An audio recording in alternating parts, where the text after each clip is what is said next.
On the morning of June 4th, 1942, at precisely 10:25, a young American pilot named Richard Best pushed his dive bomber into a 70-degree plunge toward a Japanese aircraft carrier. He was one of only 3 pilots attacking the flagship Akagi. Far below, on that carrier's flight deck, a Zero fighter had just begun rolling for takeoff when a lookout screamed 2 words that would echo through history: "Hell divers." In the next 5 minutes, the course of the Second World War would change forever. 3 of Japan's finest aircraft carriers would be transformed from instruments of conquest into floating infernos. And the empire that had seemed unstoppable since Pearl Harbor would begin its long, inexorable retreat toward defeat. But this moment, this astonishing convergence of courage, coincidence, and catastrophic timing, did not happen by accident. It was the product of desperate gambles, impossible sacrifices, and decisions made by ordinary men who could not possibly have known they held the fate of nations in their hands. This is the story of how 5 minutes destroyed an empire. 6 months before that fateful morning, Japan had launched the most devastating surprise attack in naval history. Pearl Harbor had transformed America's Pacific battleships into twisted metal coffins. In the weeks that followed, the Japanese advance seemed unstoppable. Hong Kong fell, Singapore surrendered, the Philippines collapsed, the Dutch East Indies were overrun. Wake Island, Guam, Burma, one by one, the dominoes toppled. By the spring of 1942, Japan controlled a vast empire stretching from the borders of India to the islands of the Central Pacific. The Imperial Japanese Navy had not lost a major engagement in 50 years. Their pilots were the finest in the world, trained through a program so rigorous that only the elite of the elite survived it. Their aircraft carriers, the heart of what they called the Kidobutai, or Mobile Strike Force, had proven invincible. The Americans, by contrast, were reeling. They had lost battleships, islands, prestige, and most dangerously, confidence. Their remaining carriers operated cautiously, launching hit-and-run raids that annoyed the Japanese but could not stop them. The war's momentum belonged entirely to Tokyo. But Admiral Isoroku Yamamoto, the architect of Pearl Harbor, understood something that many of his countrymen did not. He knew that Japan could never match America's industrial capacity in a long war. The sleeping giant, as he called it, was awakening. The window for victory was closing. Yamamoto needed one more decisive battle, one more crushing blow to break American morale before the shipyards of Detroit and the factories of Pittsburgh could transform the war. He chose his target carefully, a tiny coral atoll called Midway, located almost precisely between Hawaii and Japan. Midway itself was strategically valuable, an unsinkable aircraft carrier and submarine base that extended American reach across the Pacific.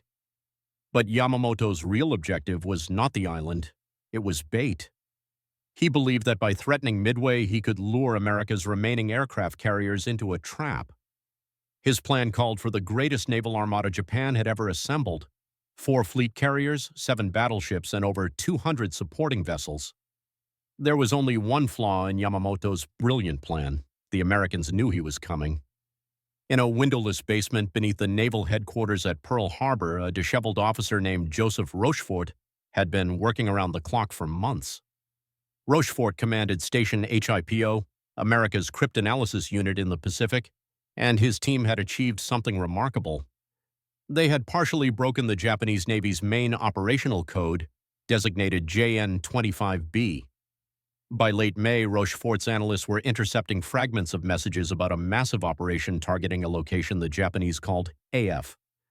The cryptanalysts were convinced AF meant Midway, but their superiors in Washington disagreed. Some believed the target was Australia. Others suspected the Panama Canal or even the American West Coast. Rochefort devised an elegant solution. He arranged for Midway's garrison to broadcast an uncoded message reporting that their water purification system had broken down. Within days, Japanese communications mentioned that AF was short of water. The debate was over.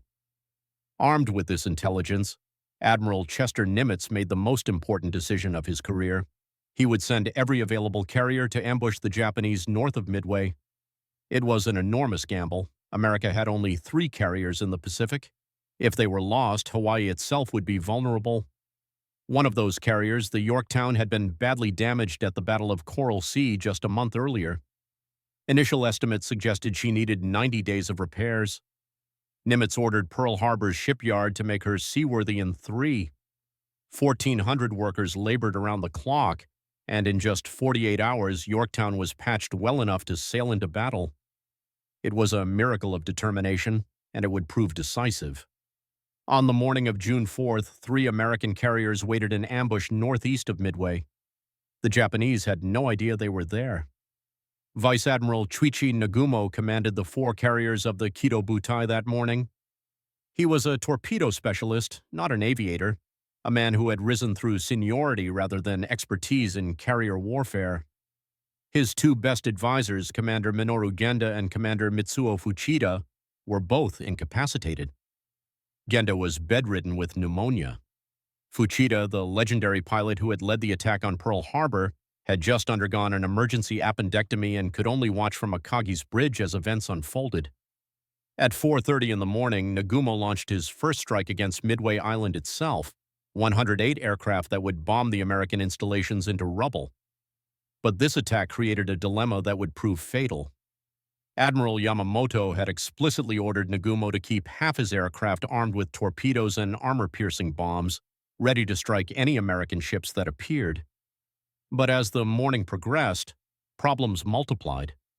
The Midway strike reported that a second attack was needed. American aircraft from the island began arriving in waves: B-26 bombers, Navy torpedo planes, Marine dive bombers, high-altitude B-17s, all attacking with desperate courage and missing with maddening consistency. One B-26, badly damaged by anti-aircraft fire, flew directly at Akagi's bridge before crashing into the sea just yards away. Whether the pilot was attempting a suicide ramming or simply lost control, the near miss rattled Nagumo badly. The island clearly remained a threat. At 7:15, Nagumo made a fateful choice. He ordered the torpedo bombers on Akagi and Kaga rearmed with fragmentation bombs for another strike on Midway. It was a direct violation of Yamamoto's standing orders, but Nagumo believed no American carriers were nearby. Japanese scout planes had found nothing. Then, at 7:40, everything changed. A delayed scout plane from the cruiser Tone finally reported contact. 10 enemy ships sighted. Nagumo demanded to know if there were carriers among them. 20 agonizing minutes passed before the scout replied, "Enemy force accompanied by what appears to be an aircraft carrier." The admiral faced an impossible choice. His aircraft were in the middle of being rearmed, bombs and torpedoes being swapped in the confined hangar decks below. The returning Midway strike needed to land before running out of fuel, and Japanese doctrine demanded coordinated full-strength attacks rather than piecemeal strikes. Rear Admiral Tamon Yamaguchi, commanding the carriers Hiryu and Soryu, urged immediate action. "Consider it advisable to launch attack force immediately," he signaled. But Nagumo could not bring himself to send his pilots without fighter escort against an unknown enemy. He had seen what happened to unescorted attackers that morning. Nagumo chose to wait, clear the decks, recover the Midway planes, complete the rearming, assemble a proper strike force. He needed only 45 minutes of uninterrupted sailing. He would never get them. The sacrifice began at 9:18 in the morning. Lieutenant Commander John Waldron led Torpedo Squadron 8 toward the Japanese carriers. He was 41 years old, part Lakota Sioux, and beloved by his men with a devotion bordering on worship. The night before, he had told them what he expected. "If there is only one plane left to make a final run-in, I want that man to go in and get a hit." Waldron's 15 Douglas Devastators were obsolete death traps. They had a top speed of barely 200 miles per hour, and to launch their torpedoes they had to fly low and straight, perfectly level, impossibly slow, directly into the teeth of Japanese defenses. They had no fighter escort. Air Group Commander Stanhope Ring had led the Hornets dive bombers and fighters on the wrong heading, pursuing a ghost fleet that did not exist. Waldron, trusting his instincts, had broken formation and found the Japanese on his own. Now his squadron flew alone toward 4 aircraft carriers defended by nearly 50 Zero fighters. The slaughter was absolute. One by one, the Devastators fell. Zeros swarmed them from every angle, firing until their cannons ran dry, then circling back for more. Anti-aircraft shells tore through fabric wings, Pilots watched their wingmen explode, burst into flames, cartwheel into the sea. Not one man turned back. Ensign George Gay, flying at the rear of the formation, watched his squadron commander go down. Waldron was standing on his wing, one leg still in the flaming cockpit, when his plane plunged into the Pacific. Gay pressed on, launched his torpedo at the carrier Soryu, which evaded it and was immediately shot down himself. All 15 planes destroyed, 29 of 30 men killed. Not a single torpedo found its mark. 22 minutes later, Torpedo Squadron 6 from the Enterprise attacked. 10 of 14 planes shot down, 0 hits. Shortly after, Torpedo Squadron 3 from the Yorktown made its run. 10 of 12 planes destroyed, 0 hits. Of 41 torpedo bombers launched that morning, only 6 returned to their carriers. The attack had been a catastrophe, an apparent waste of brave men's lives. Yet those men had done something extraordinary without ever knowing it. They had pulled every Japanese fighter down to wavetop height. They had exhausted Japanese ammunition and fuel, and they had kept the enemy carriers maneuvering so frantically that no aircraft could be spotted on deck for a counterstrike. When the dive bombers arrived minutes later, there would be no Zeros waiting for them at 20,000 feet. Lieutenant Commander Wade McClusky had been searching for the Japanese fleet for over 2 hours, and he was running out of time. The 40-year-old McClusky was a fighter pilot by training who had only recently transitioned to leading dive bombers. He had never led a strike mission in his life. His 33 aircraft had launched from the Enterprise that morning and flown to the coordinates where the Japanese were supposed to be. The ocean was empty, fuel gauges dropped toward the point of no return. Some of his pilots would not make it back to the carrier no matter what they did now. The prudent choice, the choice any reasonable commander might make, was to turn around. McClusky refused. He reasoned through the problem. The Japanese could not have passed south of his position without being spotted by patrol planes. If they had turned north or reversed course, they would be somewhere ahead, perhaps northeast.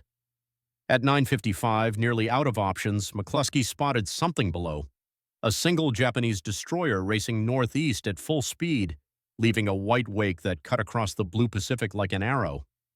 It was the Arashi hurrying to rejoin the fleet after staying behind to depth charge an American submarine. McClusky made the decision that would change the war. He followed the destroyer's heading. 10 minutes later, the wakes of the Japanese fleet came into view. At almost the same moment, by pure coincidence, the dive bombers from the Yorktown arrived from a completely different direction. The two groups had launched an hour apart, taken different routes, faced different circumstances, and converged over the Japanese carriers within minutes of each other.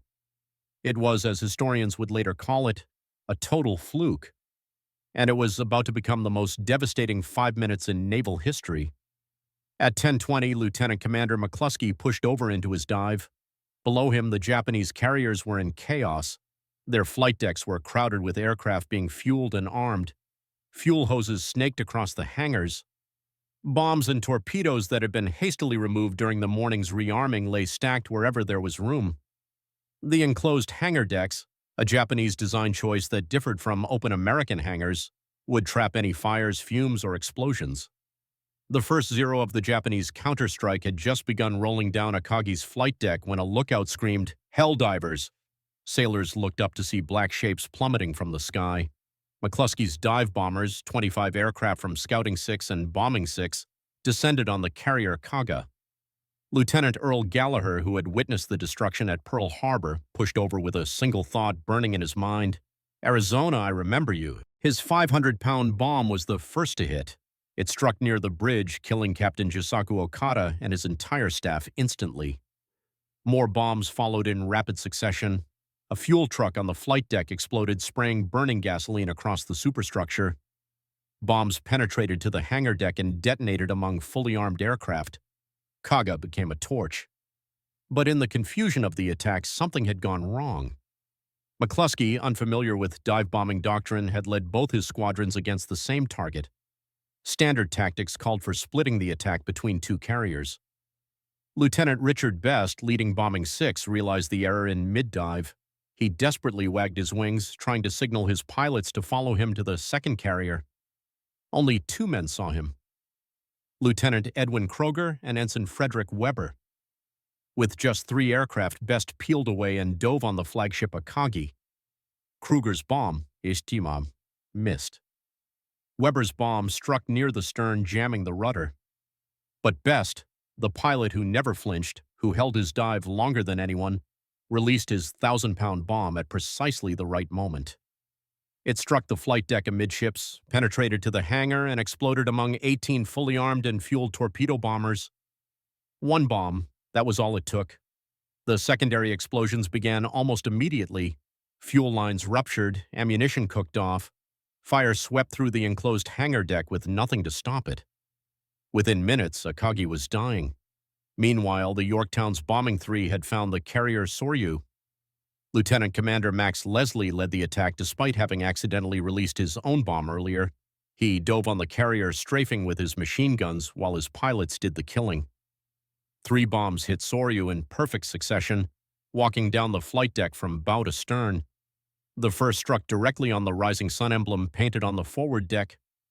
All 3 penetrated to the hangar level and exploded among the armed aircraft. By 10:25, it was over.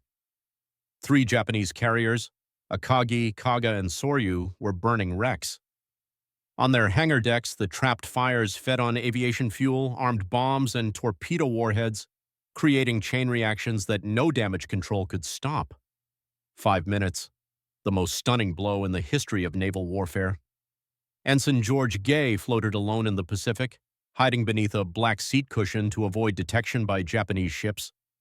He had been in the water for over an hour, wounded and exhausted, watching destroyers pass terrifyingly close. Then he heard the explosions. From his position in the water, Gay became the only eyewitness to see all 3 carriers destroyed. He watched the dive bombers scream down from the clouds. He saw the bombs detonate. He heard the secondary explosions, felt the concussions through the water. "I had a front row seat," he would later say, "to the most important naval battle in history." He would float for another 30 hours before being rescued by a patrol plane, the sole survivor of Torpedo Squadron 8. For the rest of his life, he refused to call himself a hero. Those men who didn't come back, he insisted, they were the real heroes. But the battle was not yet over. One Japanese carrier had survived, the Hiryu, which had maneuvered away from the others during the attack. Her commander, Rear Admiral Tamon Yamaguchi, was considered the finest carrier officer in the Japanese Navy, aggressive, brilliant, and furious at the morning's disaster. Within an hour of the American attack, Yamaguchi launched his counterstrike. 18 dive bombers and 6 fighters found the Yorktown and hit her with 3 bombs, stopping the carrier dead in the water. The Yorktown's damage control parties worked miracles. Within 2 hours, they had the ship moving again, her flight deck operational, smoke and fires under control. When Yamaguchi's second strike arrived, 10 torpedo bombers seeking revenge, the Japanese pilots believed they were attacking a completely different, undamaged carrier. They hit Yorktown with 2 torpedoes, and this time the damage was fatal. The crew abandoned ship. But American scout planes had found the Hiryu. At 5 o'clock that afternoon, 24 dive bombers from the Enterprise, including survivors of the morning's attack, including pilots from the crippled Yorktown now flying from a different deck, descended on the last Japanese carrier. Lieutenant Earl Gallagher led the attack again. Richard Best scored yet another hit, making him the only pilot in the Pacific War to strike 2 enemy carriers in a single day. 6 bombs slammed into Hiryu, shattering her flight deck and starting fires that would burn all night. Admiral Yamaguchi gathered his surviving crew on the ruined flight deck as darkness fell. He led them in 3 bonsai cheers for the Emperor, shared naval biscuits and water in a final toast, and sent a last message to Nagumo. "I have no words to apologize for what has happened. I only wish for a stronger Japanese Navy and revenge." Then he ordered his men to abandon ship. A young sailor reportedly asked to stay with him. Yamaguchi refused. Only he and Captain Tomeo Kaku remained on the bridge, watching the moon rise over the burning sea. "Let us enjoy the beauty of the moon," Yamaguchi said to his captain. At dawn, Japanese destroyers torpedoed the Hiryu to hasten her sinking. But she refused to die, drifting and burning for hours more before finally slipping beneath the waves. Yamaguchi and Kaku went down with her. On the bridge of the Soryu, another captain made his final choice. Ryusaku Yanagamoto had ordered his crew to abandon ship, but he refused to leave himself. No commander in the Japanese Navy was more beloved. His sailors would gather an hour early just to get a front-row seat when he addressed them. When word spread that the captain remained on the burning bridge, the crew sent their strongest man to bring him back by force, Chief Petty Officer Abe, a wrestling champion. Abe climbed through the flames and smoke to the bridge, where he found Yanagamoto standing motionless, sword in hand, gazing toward the bow. "Captain," Abe said, "I have come on behalf of all your men to take you to safety. They are waiting for you. Please come with me." But the sheer will of his commander stopped Abe cold. He could not bring himself to lay hands on the man. Weeping, the wrestler turned and left the bridge. As he climbed down, Abe heard Captain Yanagamoto begin to sing. It was Kimigayo, the Japanese national anthem. Soryu sank that evening, carrying her captain with her. The statistics tell part of the story. Japan lost 4 fleet carriers, the same ships that had attacked Pearl Harbor, along with more than 3,000 men and over 200 aircraft. America lost the Yorktown and a destroyer, plus roughly 300 men. But the numbers do not capture what truly ended at Midway. Japan lost something that could never be replaced: time. Before the battle, Japanese strategists believed they had a window of perhaps 18 months to establish an impregnable defensive perimeter before American industrial might could be brought to bear. After Midway, that window slammed shut. Japan had begun the Pacific War with 10 aircraft carriers. They would add only 1 more fleet carrier to major operations for the remainder of the conflict, and it was sunk by a submarine in its first battle. America, meanwhile, was launching new Essex-class carriers at a rate of 1 every 2 months by 1943. The trained pilots and aircrew who went down with the 4 carriers represented years of intensive training that Japan's abbreviated wartime programs could never replicate. The replacement pilots would be pushed through accelerated courses, their skills steadily declining until 2 years later at the Philippine Sea, American pilots would call the battle the Great Marianas Turkey Shoot. The Kido Butai was finished. Japan's offensive capability in the Pacific was finished. The empire that had seemed invincible on the morning of June 4th was revealed by nightfall to be hollow at its core. After Midway, recalled Japanese Captain Yasumi Toyama, we were defensive, trying to hold what we had instead of expanding. 3 more years of brutal fighting remained. Guadalcanal, Tarawa, Saipan, Iwo Jima, Okinawa, an island-hopping campaign of terrible cost still lay ahead. But the outcome was no longer in doubt. The tide had turned, irreversibly, in 5 minutes over the Pacific. Admiral Chester Nimitz wrote that Wade McClusky's decision to continue searching, and his judgment in following the Arashi's wake, decided the fate of our carrier task force and our forces at Midway. McClusky landed back on the Enterprise with 52 bullet holes in his aircraft, a bullet wound in his shoulder, and less than 5 gallons of fuel in his tank. Richard Best, the pilot who sank Akagi with a single bomb and helped destroy Hiryu that afternoon, never flew again. The faulty oxygen system in his aircraft had caused him to inhale caustic fumes, reactivating latent tuberculosis. He spent years in naval hospitals before being medically retired. "And here I am today," he said at a reunion decades later. So much for Navy medicine. Norman Dusty Kleiss, who scored hits on Kaga and Hiryu, and later the cruiser Makuma, the only pilot to strike 3 enemy ships in the battle, lived to be 100 years old. At 96, he wrote, "I wonder why the good Lord has spared me. Also, I can tell relatives of those families who lost true heroes about their accomplishments." George Gay flew 21 more combat missions after Midway, then spent 30 years as a TWA pilot. When he died in 1994, his family honored his final request. His ashes were scattered at the coordinates where Torpedo Squadron 8 had launched its attack, where John Waldron and 28 other men gave their lives so that the dive bombers could do their work. The war crimes committed against 3 captured American pilots, Franco Flaherty, Bruno Guido, and Wesley Osmus, bound and thrown overboard to drown after interrogation, were discovered only after the war. No one was ever prosecuted. In 2019, a research vessel located the wrecks of Akagi and Kaga, resting more than 17,000 feet below the surface. Video from remotely operated vehicles showed anti-aircraft guns still pointing skyward, preserved in the eternal darkness of the deep Pacific. 4 carriers lie in those waters, so do the remains of thousands of young men, American and Japanese, who fought and died in a battle that lasted barely a day but changed the course of history. The outcome hinged on coincidences so improbable they seem almost designed: a submarine attack that delayed a destroyer, a fuel calculation that kept bombers searching, a wake spotted against the blue sea at exactly the right moment. It hinged on decisions made under impossible pressure: Nagumo's choice to rearm, McClusky's gamble to continue north, Waldron's determination to press home an attack he knew was suicidal. And it hinged most of all on courage. On young men who climbed into obsolete aircraft and flew towards certain death without turning back. On pilots who dove through curtains of anti-aircraft fire to release their bombs at 2,000 feet.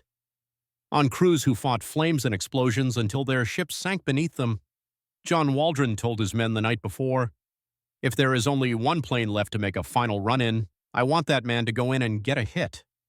Every man of Torpedo Squadron 8 did exactly that. None of them scored a hit. All but one of them died.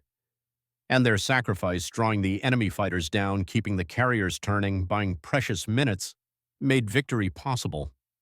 The Battle of Midway was decided by human beings making human choices under unimaginable stress in a window of time so narrow it defies comprehension. 5 minutes, the most consequential 5 minutes in modern naval warfare.